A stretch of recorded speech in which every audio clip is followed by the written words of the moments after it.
Sir, নন্দন sir, খেয়ে বলুন কেমন টেস্ট। জবের ছাতু না ছোলার ছাতু? জব আর ছোলা মিক্স। আর আর কি আছে? বাদাম।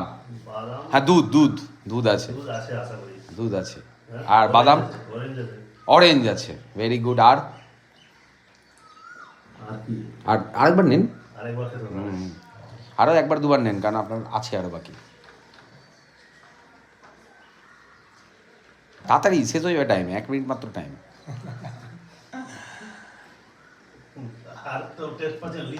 আচ্ছা, লিচু তো এক কথা হচ্ছে নারায়ণ ঠাকুরের সিন্নির মতন। ইয়েস অন্য সব কিছু মেখে, ময়দা পয়দা আটা পাটা দিয়ে, সিন্নি মেখে, গুড় পুড় দিয়ে। তো কি মনে হচ্ছে আপনার পেট ভরে যাবে এক গ্লাসে? 3 গ্লাস? 3 গ্লাস লাগবে? আচ্ছা ঠিক আছে। আমাদেরকে কেমন লাগলো?